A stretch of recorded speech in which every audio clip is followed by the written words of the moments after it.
में भगवान कहते हैं पुरुष प्रकृतितो ही भुगन्ते प्रकृतिजान गुणान कारणम गुण संगो से सद सदो निज जन्म सु। प्रकृति में स्थित पुरुष जीव ही प्रकृतिजन्य गुणों का भोक्ता बनता है और गुणों का संग ही इसके ऊंच नीच योनियों में जन्म लेने का कारण बनता है। पुरुष प्रकृतितो ही भुगन्ते प्रकृतिजान गुणान। वास्तव में पुरुष प्रकृति शरीर में स्थित है ही नहीं। वास्तव में पुरुष प्रकृति शरीर में स्थित है ही नहीं, परंतु जब वह प्रकृति शरीर के साथ तादात्म्य करके शरीर को मैं और मेरा मान लेता है तब वह प्रकृति में स्थित कहा जाता है। ऐसा प्रकृति पुरुष ही गुणों के द्वारा रचित अनुकूल प्रतिकूल परिस्थितियों को सुखदायी दुखदायी मानकर अनुकूल परिस्थिति के आने पर सुखी होता है और प्रतिकूल परिस्थितियों के आने पर दुखी होता है। यही पुरुष का प्रकृतिजन्य गुणों का भोक्ता बनना है। जैसे मोटर दुर्घटना में मोटर और चालक दोनों का हाथ रहता है। क्रिया होने में तो केवल मोटर की ही प्रधानता रहती है, पर दुर्घटना का फल दंड मोटर से अपना संबंध जोड़ने वाले चालक को ही भोगना पड़ता है। ऐसे ही सांसारिक कार्यों को करने में प्रकृति और पुरुष दोनों का हाथ रहता है। क्रियाओं के होने में तो केवल शरीर की ही प्रधानता रहती है, पर सुख दुख रूप फल शरीर से अपना संबंध जोड़ने वाले पुरुष कर्ता को ही भोगना पड़ता है।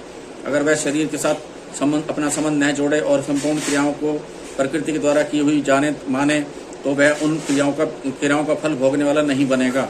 कारणम गुण संगो से सद सदों में जन्मसु। जिन योनियों में सुख की बहुलता होती है उनको सत योनि कहते हैं। जिन योनियों में सुख की बहुलता होती है उनको सत योनि कहते हैं, और जिन योनियों में दुख की बहुलता होती है उनमें उनको असत योनि कहते हैं। पुरुष का सत असत योनियों में जन्म लेने का कारण गुणों का संग ही है। सत्व रज और तम ये तीनों गुण प्रकृति से उत्पन्न होते हैं। इन तीनों गुणों से ही संपूर्ण पदार्थों और क्रियाओं की उत्पत्ति होती है। प्रकृति पुरुष जब इन गुणों के साथ अपना संबंध मान लेता है तब ये उसके ऊंच नीच योनियों में जन्म लेने का कारण बन जाते हैं। प्रकृति में स्थित होने से ही पुरुष प्रकृतिजन्य गुणों का भोक्ता बनता है, और यह गुणों का संग आसक्ति प्रेता ही पुरुष को ऊंच नीच योनियों में ले जाने का कारण बनती है।